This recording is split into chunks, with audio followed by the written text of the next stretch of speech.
Hello बच्चों। बच्चों आज अपन डिस्कस करने जा रहे हैं एक्सरसाइज 1। और एक्सरसाइज 1 का हम बेटा आज पहला लेक्चर डिस्कस करेंगे। और क्या है बेटा एक्सरसाइज 1? एक्सरसाइज 1 का नाम है रिलेशन एंड फंक्शन। ठीक है बेटा, रिलेशन यानी संबंध एवं फलन। अब किसे कहेंगे संबंध? संबंध हम किसे कहते हैं? तो बेटा हमारा जो पहला हम बात करेंगे वो हम पोस्टमार्टम करेंगे किसकी? संबंध के बारे में। संबंध, और इसे इंग्लिश में क्या बोलेंगे बेटा? रिलेशन। ओहो गुरुजी, इस रिलेशन से तो हम दैनिक जीवन में डेली क्या है इससे परिचित है। ठीक है, बट मैथ के रिलेशन से अभी तक हम परिचित नहीं है। तो आज चिंता मत करो बेटा, हम आपके लिए यही काम करने आए कि गणित में भी संबंध कैसा होता है। ठीक है, किन किन के मध्य होगा। तो बेटा गणित में जो संबंध होता है वो दो अरिक्त समुच्चयों के मध्य होगा। दो अरिक्त समुच्चय, देखना ध्यान से बेटा, फिर परिभाषा बना लेंगे अपन। दो अरिक्त समुच्चय, अरिक्त समुच्चय यानी इसके अंदर कोई ना कोई अवयव होना चाहिए। समुच्चय के अंदर क्या होना चाहिए? अवयव होना चाहिए। ठीक है, दो अरिक्त समुच्चय। फिर हम क्या करेंगे? दो अरिक्त समुच्चय उठाया, फिर हम इनके मध्य क्या करेंगे? कर्मित गुणन करेंगे। क्या करेंगे बेटा? कर्मित गुणन यानी कार्टेशियन प्रोडक्ट या क्रॉस प्रोडक्ट करेंगे इनके बीच में। ठीक है, ओके सर, बिल्कुल बात समझ में आ गई। फिर क्या करेंगे? जो कर्मित गुणन किया हमने, भैया कर्मित गुणन भी एक समुच्चय होता है, आप इस बात को ध्यान दे लेना। कर्मित गुणन भी क्या होता है बेटा? एक टाइप का समुच्चय होता है, यानी एक समुच्चय का ही प्रकार है। फिर क्या करेंगे? हम जो समुच्चय बनाया हमने, कर्मित गुणन किया, इसके निकालेंगे उप समुच्चय। इसके क्या निकालेंगे हम? उप समुच्चय। उप समुच्चय, इसके उप समुच्चय निकालेंगे। जो उप समुच्चय निकल के आए वही कहलाएंगे संबंध। वही क्या कहलाएंगे? संबंध। ओहो गुरुजी, वही क्या कहलाएंगे? संबंध। और ये जो संबंध है वो कहाँ से कहाँ कहलाएंगे? कि बेटा जो कर्मित गुणन है ना, कर्मित गुणन, ये कर्मित गुणन भी इस बात पे आधारित होता है कि उसका क्रम क्या है। यानी दो अरिक्त समुच्चय ले लिए हमने, तो माना दो अरिक्त समुच्चय हमने मान लिया बेटा ए तथा बी। ये लो गुरुजी, ए तथा बी दो अरिक्त समुच्चय ले लिए। अब इन दो अरिक्त समुच्चयों के बीच में हमें करना है कर्मित गुणन। अब उसके लिए हमें चेक करना है कि सर हम ए का पहले ले कि बी का पहले ले। मान लो हमने ले लिया ए क्रॉस बी। हमने क्या लिया बेटा? ए क्रॉस बी, यानी ए को पहले लिया। हाँ सर, जब हमने ए को पहले लिया तो अब ए क्रॉस बी के जितने उप समुच्चय बनेंगे वही कहलाएंगे संबंध। वही क्या कहलाएंगे? संबंध। बट किस में कहलाएंगे? तो वो संबंध कहलाएंगे ए से बी में। वो सभी किस में कहलाएंगे? ए से बी में। हाँ सर, बात तो समझ में आ गई। तो क्या परिभाषा बनेगी संबंध की? परिभाषा से पहले एक एग्जांपल लेके समझा देता हूँ। चलो, दो अरिक्त समुच्चय तथा बी लिए। अब कौन कौन से ले लो? तो माना ए बराबर ले लिया हमने बेटा 1,2 और बी बराबर ले लिया बेटा हमने 1 2 3। ठीक है बेटा, अब हम कर रहे हैं क्या? ए क्रॉस बी, यानी हमने पहले कर्मित गुणन किया किसका? ए क्रॉस बी का। बी क्रॉस ए का नहीं कर रहे, हम ए क्रॉस बी का कर रहे हैं। जब ए क्रॉस बी का करेंगे तो जो जोड़े बनेंगे, आपको पता है ये चीज़ तो, कि कर्मित गुणन में समुच्चय के अंदर जो संख्या होती है, जो वस्तु होती है, उसे अवयव कहते हैं। अवयव, एलिमेंट, किस्म के लिए? समुच्चय के लिए। बट जो कर्मित गुणन होता है, कर्मित गुणन में जो हमारे पास संख्या होती है, जो वस्तु होती है, उसे हम कहते हैं युग्म। क्या कहेंगे बेटा? उसे युग्म, पेयर। तो ये युग्म हो गया। अब क्या होगा इसका? 1 1। इस युग्म में जो पहला वाला अवयव है वो ए से आएगा, जो दूसरा वाला है वो बी से आएगा। ऐसे यहाँ कितना जाएगा? 1 2। फिर कितना जाएगा? 1 3। Okay sir. फिर 2 1। Okay sir. 2 2। Okay sir. और 2 3। यस सर, बात समझ में आ गई। ए क्रॉस बी हम निकाल लेंगे, 11th क्लास में हम ये सीख चुके हैं। Don't worry about this. Okay बच्चों, अब ये ए क्रॉस बी आ गया। अब हमें क्या करना है कि कर्मित गुणन कर लिया। अब इसके उप समुच्चय, और उप समुच्चय तो हम जानते हैं सूत्र, उपसमुच्चय, कितने उपसमुच्चय बनेंगे? तो 2 की power n a cross b। हाँ, n a क्रॉस b यानी a क्रॉस b में कितने युग्म है वो रख देंगे। तो कितने युग्म है बेटा? तो a 2 3 4 5 6, तो 2 की पावर 6 इज इक्वल टू 64। अरे वाह गुरुजी, मतलब a क्रॉस b से 64 उपसमुच्चय बनेंगे। क्रमित गुणन के कितने उपसमुच्चय बनेंगे? 64। क्रमित गुणन के कितने उपसमुच्चय बनेंगे? 64। तो उन्हें हम, वो जो 64 है उन्हें हम कहेंगे संबंध। उन्हें हम क्या कहेंगे? संबंध। बट किसका? ए का। किससे? बी से। हाँ सर, तो जो 64 जो संबंध बनेंगे, इन 64 संबंधों को हम बोलेंगे कि ये ए का बी से संबंध है। ए का बी से संबंध है। और कितने हैं? 64। आ गई बात समझ में बेटा? हाँ सर, बात तो समझ में आ गई। तो क्या परिभाषा बनेगी कि कोई दो अरिक्त समुच्चय, कोई दो अरिक्त समुच्चय ए तथा बी के कर्मित गुणन, और इसे लिख देते हैं हम बेटा ए क्रॉस बी। ठीक है, तो कोई दो अरिक्त समुच्चय ए तथा बी के कर्मित गुणन का प्रत्येक उपसमुच्चय,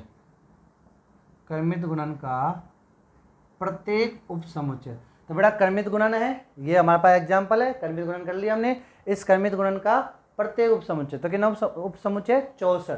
तो कर्मित गुणन का प्रत्येक उपसमुच्चय ए का बी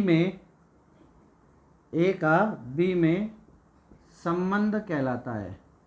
ए का बी में संबंध कहलाता है। यस सर, बात समझ में आ गई। हमारी ये परिभाषा बन गई संबंध की। ए का बी में संबंध कहलाता है, अर्थात अब हम इस संबंध को दिखाएंगे कि आर से हम दिखाते हैं इसको कि आर ए क्रॉस बी का क्या कहलाएगा बेटा? उप समुच्चय कहलाएगा। 64 उप समुच्चय बन जाएंगे, यानी 64 संबंध बनेंगे ए का बी से।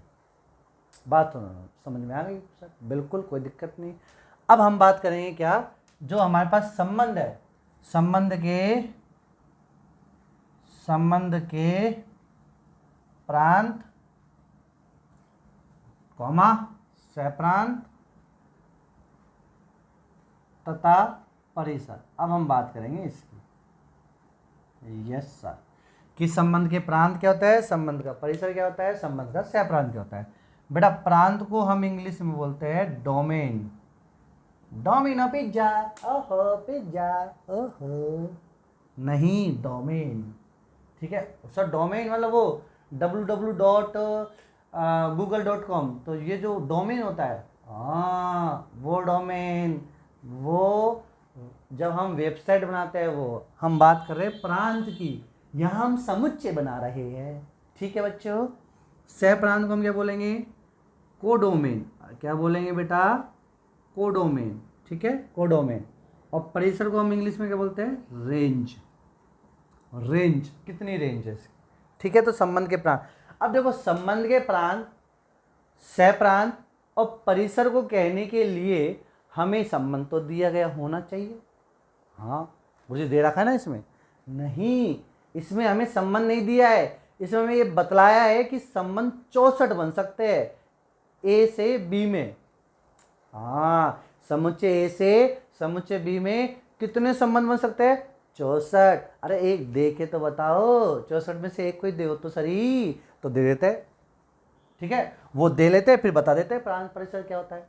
तो मान लीजिए आपको जो एक संबंध दे रखा है आर, और ये आपको दे रखा है क्या, जैसे आपको उठा दिया 1 1 2 2 और आपको ले लिया 1 3। ये लो बेटा, ये क्या, ये जो आपके पास आपको दिख रहा है, क्या ये इन 64 में नहीं आएंगे? बिल्कुल आएगा, बिल्कुल आ सकता है गुरुजी, 64 के अंदर आ सकता है। इसमें क्या है? ठीक है, तो ये उपसमुच्चय हो गया ना।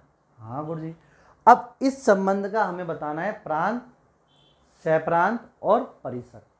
प्रांत, सहप्रांत और हमें क्या बताना है इसका परिसर। क्या होता है इसका प्रांत?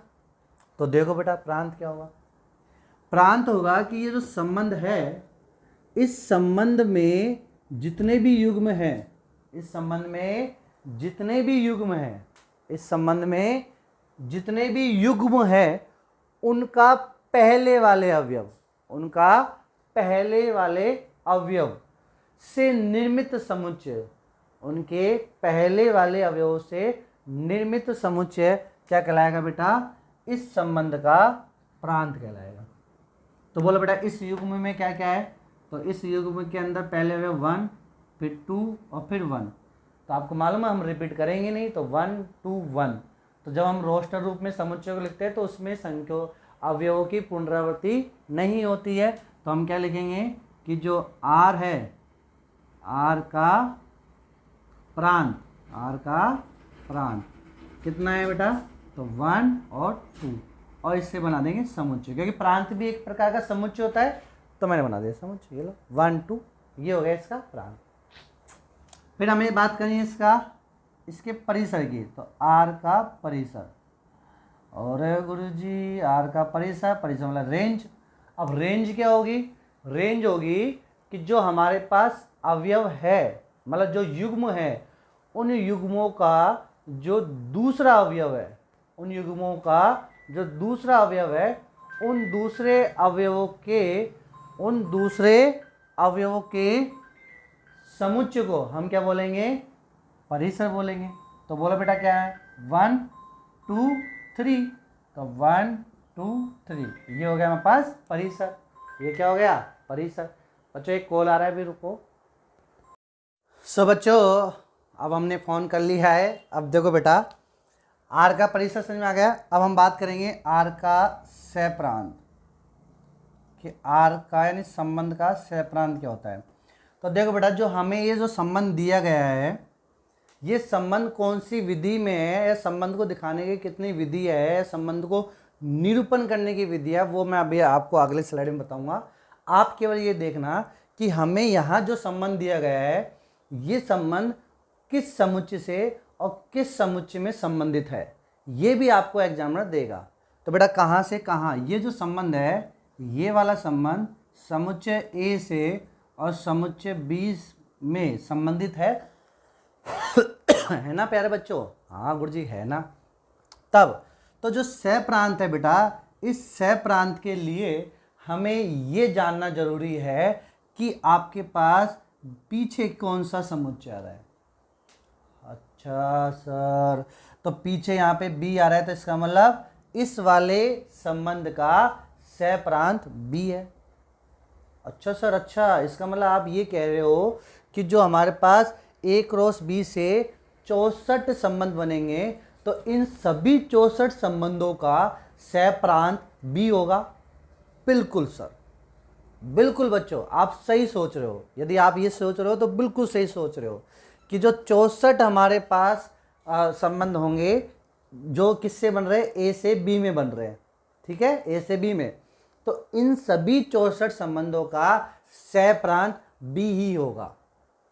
उनका प्रांत, उनका परिसर अलग अलग हो सकता है। जैसे कि मान लो हम एक और संबंध ले लेते हैं। जैसे मान लो मैंने एक संबंध लिया इन 64 में से, और मैंने ले लिया 1 1 3 2 3, 1 1 2 3। बोलो क्या ये 1 1 2 3, देखो उप समुच्चय क्या होता है कि वह समुच्चय जिसका प्रत्येक अवयव जिस समुच्चय का वो उप समुच्चय उसमें स्थित होना चाहिए।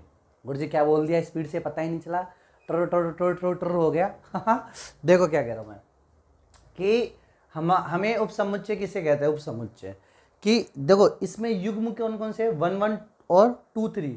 क्या 1 1 2 3 ए क्रॉस बी में आ रहा है? तो ये इसका उप समुच्चय हो गया ना। हाँ सर, अब इसे हमने बोल दिया R2, इसे बोल दिया R1 R1 R1 R1 R1। अब हमें निकालना है R2 का प्रांत।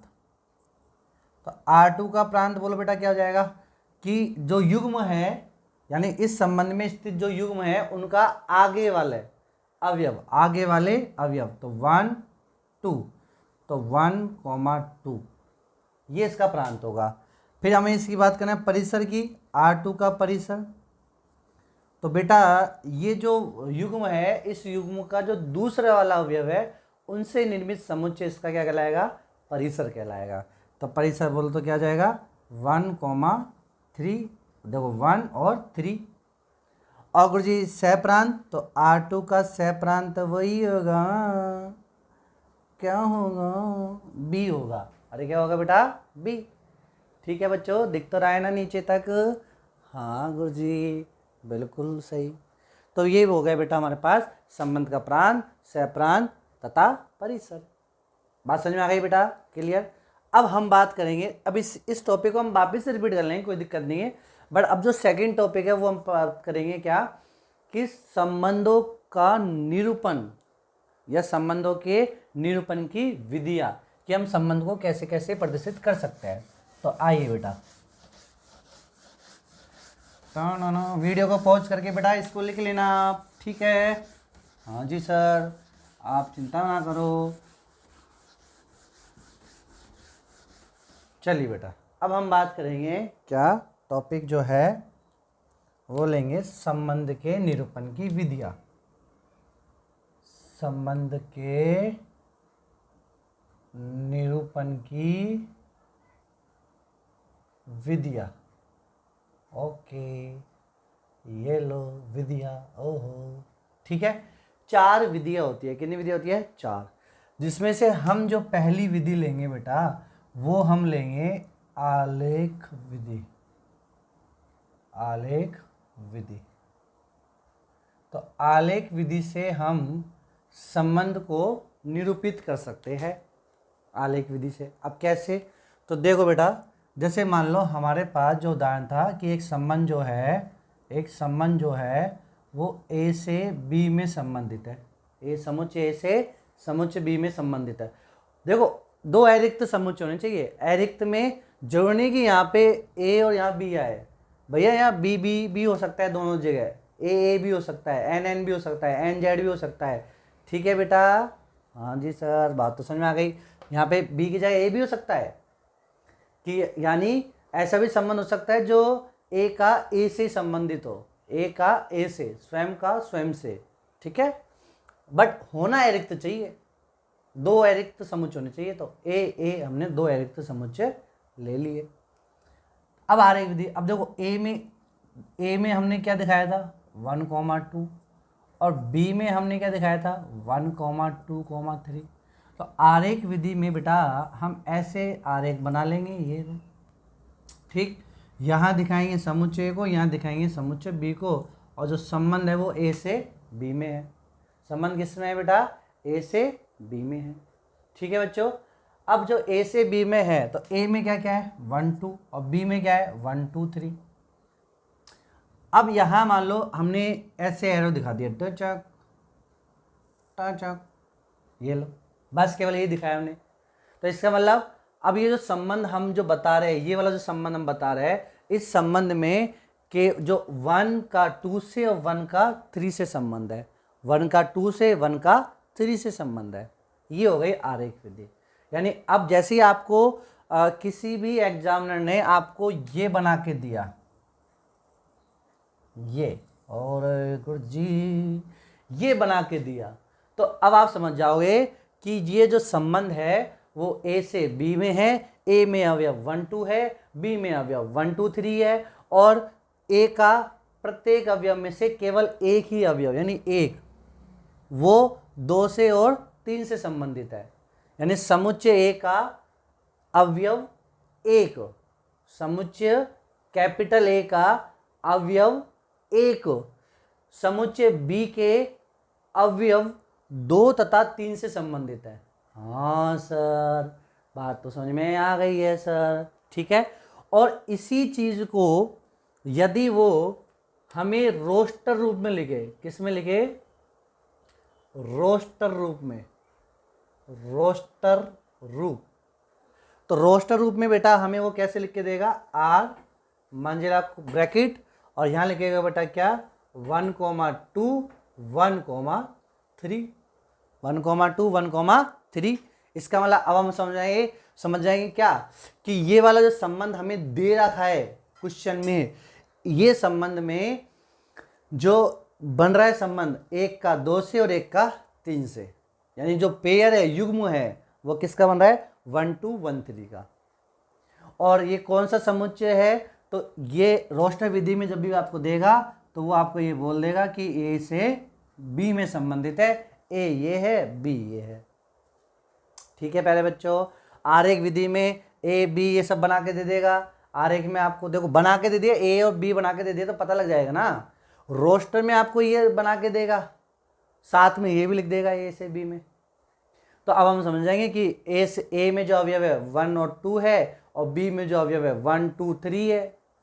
बट ए का एक ही अवयव जो कि 1 है, वो ही बी के 2 और 3 से क्या है संबंधित है। ये रोस्टर विधि हो गई। फिर तीसरी विधि जो हम लिखेंगे, तीसरी विधि वो है बेटा कौन सी विधि, वो है मेरे प्यारे बच्चों एक्स आर वाई रूप, एक्स आर वाई रूप में, एक्स आर वाई रूप में। तो आपको दे देगा कि यहाँ पे जो संबंध है आर, ये संबंध समुच्चय ए से समुच्चय बी में संबंधित है। और कैसे कैसे है वो भी लिख देगा कि 1 का संबंध 2 से और 1 का संबंध किससे है 3 से। बस ये लिख देगा आपको, ये लो 1 का संबंध 2 से, 1 का संबंध 3 से, और जो इधर वाले 1 है वो ए से लेने हैं और इधर वाले 2 3 है वो बी में होंगे। खत्म कहानी, ये हो गए। हाँ।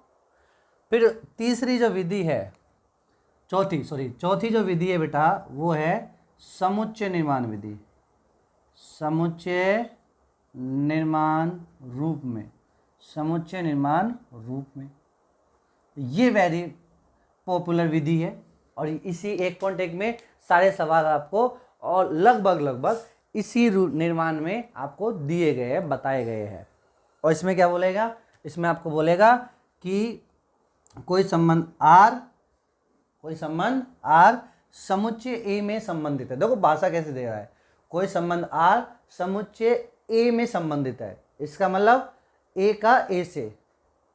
और यदि आपको मान लो ए का बी से करवाना होता उसको, तो वो बोलता कोई संबंध आर ए से बी में संबंधित है, ए से बी में संबंधित है, या तो ऐसे लिख के देता वो आपको। तथा कैसे संबंधित है, आर बराबर यहाँ हम लिखेंगे X comma Y, X comma Y ये मान के चलो आप, ये बेटा चलित जोड़े है, चलित युग्म है, ये वेरिएबल है। समुच्चय निर्माण विधि में जो काम हमारा x करता था वो काम यहाँ पे एक्स वाई करेगा, पेयर, ये चलित वाला। और ये इस प्रकार है कि यहाँ पे इसका मतलब है ये इस प्रकार है कि किस प्रकार लेना है यहाँ पे एक्स वाई, तो ये जो हमारे पास ये वाला संबंध है ना 1 2 1 3, तो कुछ ऐसे ही लिख के वो दे देगा। ठीक है, अरे आ गई बस समझ में। यहाँ पे कंडीशन लिखी होगी, यहाँ क्या लिखी होगी कंडीशन, और उसी कंडीशन के आधार पर, ध्यान से समझना बेटा, उसी कंडीशन के आधार पर हम ये जो 2 जोड़े हैं ना, इन 2 जोड़े को ढूंढ के लाएंगे। ठीक है बेटा, यानी सवाल जो आएगा वो आएगा समुच्चय निर्माण रूप में। समुच्चय निर्माण रूप में हमें बोल देगा कि हमें ए से, ए बोलेगा तो ए से ए में, ए से बी में, ऐसे लिख के दे देगा वो। तो मान लो उसने केवल ए ही बोला, तो इसका मतलब वो ए से ए में करवाना चाह रहा है। तो ऐसे जोड़ों को ए क्रॉस ए से ढूंढ के लाओ जो हमारी इस कंडीशन को सेटिस्फाई कर रहा है, उनको ढूंढ के ले आओ। उनको ढूंढ के ले आएंगे तो वो रोस्टर रूप हो जाएगा।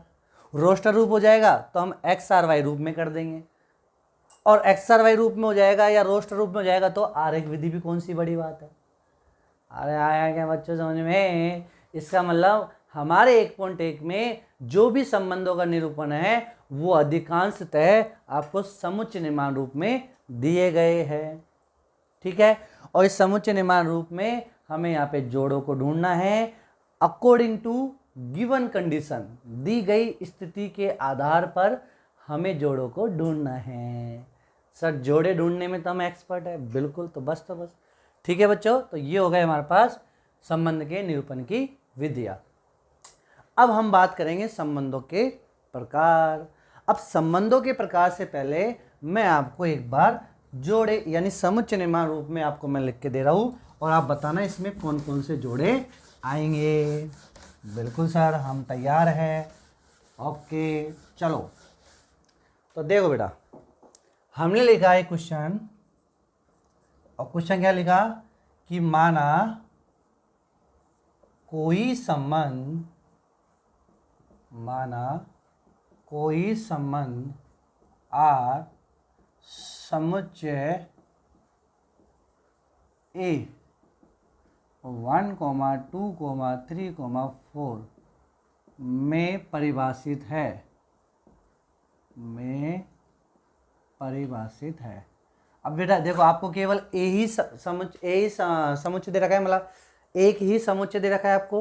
तो जब एक ही समुच्चय दे रखा है तो हम बोलो इस संबंध को ए क्रॉस ए करेंगे, ए क्रॉस ए के उप समुच्चय से ढूंढेंगे। ठीक है, समझ में आ गई बात।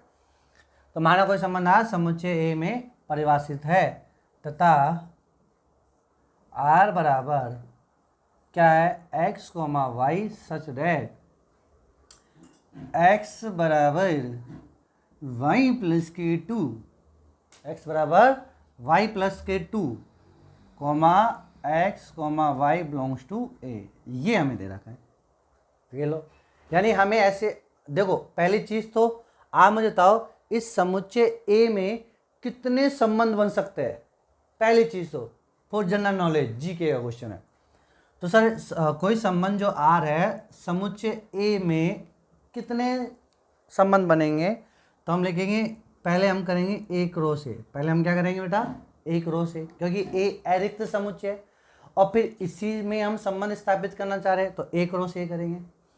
और इस ए क्रॉस ए में हम निकालेंगे एन, यानी कितने युग्म हैं। तो एन ए क्रॉस ए का सूत्र होता है एन एन ए। ठीक है, बोलो ए में कितने अवयव हैं, 4, तो 4 चौक 16, तो 16 हो गए। फिर हम करेंगे 2 की power N A cross A, तो 2 की पावर 16। अरे गुरुजी बहुत बड़ा नंबर आ गया। तो 2 की पावर 16 यानी ए से ए में कितने संबंध बना सकता हूं मैं, 2 की पावर 16 संबंध बना सकता हूं। 2 की पावर 16 संबंध, उन 2 की पावर 16 संबंध में से एक संबंध आपको ये दिया गया है। ठीक है, ये संबंध आपको दिया गया है। अब इन संबंध में हमें लाने हैं जोड़े। क्या लाने हैं हमें, जोड़े। और किस प्रकार लेके आना है जोड़े, इस प्रकार लेके आना है कि जो x है उसका मान y में 2 जोड़ने पे प्राप्त होगा, y में 2 जोड़ने पे प्राप्त होगा। ठीक है बेटा, तब देखो ढूंढ के लाओ। और x और y के मान कहाँ से लेना है, a से। तो देखो हम क्यों ना इसको आरेख रूप में कन्वर्ट कर ले। तो ये आरेख बना लिया हमने, ये बना लिया a, ये बना लिया a में क्या है 1 2 3 4, 1 2 3 4। ठीक है, अब सबसे अच्छा है y। देखो दाएं पक्ष में y ना, तो y का मान कहाँ से ले रहा है, y का मान a से ले रहे हैं। हाँ, तो y का मान जब हमने 1 रखा, यहाँ से 1 रखा, तो 1 + 2 कितना आया 3, तो x का मान 3 आ गया जब y का मान 1 हो। तो ये बढ़ गया हमारे पास। अरे आया ना बच्चे समझ में। तो एक जोड़ा हमारे पास क्या निकल गया 3,1 टचअप। अरे आ गई ना बात समझ में बेटा। फिर हमने y का मान 2 रखा तो x का मान कितना है 4, तो 4 ये रहा टचअप, ये लो। तो बेटा कितना गया 4,2, मिल गया एक जोड़ा। फिर हमने y का मान 3 रखा, 3 + 2 x का मान कितना है 5, 5 तो है ही नहीं यार। हाँ है ही नहीं, तो बस खत्म कहानी। तो केवल ये 2 जोड़े निकले बनेंगे, ये केवल ये 2 जोड़े ही निकल के बनेंगे। ठीक है बेटा। तो अब जो हमारे पास ये संबंध था, इस संबंध को मैंने कन्वर्ट कर दिया किस में, मैंने कन्वर्ट कर दिया इसको रोस्टर रूप में। ये रोस्टर रूप हो गया। अच्छा ये कौन सा रूप हो गया, आरेख रूप हो गया। हाँ, अब आप चाहो तो इसे एक्स आर वाई रूप में भी लिख सकते हो। एक्स आर वाई रूप में बोलो क्या है, तो एक्स आर वाई रूप में 3 का संबंध किससे 1 से, और 4 का संबंध किससे 2 से। कैसा संबंध होता है ये कि y में 2 जोड़ने पे 3 प्राप्त हो, मतलब y में 2 जोड़ने पे आगे वाला प्राप्त हो। तो 1 में 2 जोड़ेंगे 3 आ गया, 2 में 2 जोड़ेंगे तो 4 आ गया, खत्म। अब लिमिटेशन क्या है, ये वाले रूप, ये जो एक्स आर वाई रूप है ना बेटा, एक्स आर वाई रूप में हमें ये देखना पड़ता है कि जोड़े कितने हैं। अब जोड़ों की संख्या बहुत सारी है, तो फिर हम कैसे लिखते चलेंगे इसको, बात समझ में आ गई ना बेटा। Yes sir. तो फिर हम उसमें कौन सी विधि का इस्तेमाल करेंगे, तो हम उसमें समुच्चय निर्माण विधि का इस्तेमाल करेंगे। और समुच्चय निर्माण विधि से ही क्वेश्चनों को करने की कोशिश करेंगे। ठीक है बेटा, ये हो गया अब तक का हमारा आज का लेक्चर। अब जो अगले लेक्चर में हम बात करेंगे संबंधों के प्रकार। संबंध कितने प्रकार के होते हैं, स्वतुल्य संबंध क्या होता है, सम्मित क्या होता है, संक्रामक क्या होता है, तुल्यता क्या होता है, तस्मक संबंध क्या होता है, इनकी हम डिटेल में डिस्कस करेंगे अगले लेक्चर में और 1.1 के सवालों को करेंगे। ठीक है मेरे प्यारे बच्चों, तब तक आप इस वीडियो को एक बार फिर से देख लेना और नोट्स बना लेना। चलो बच्चों, बाय बाय।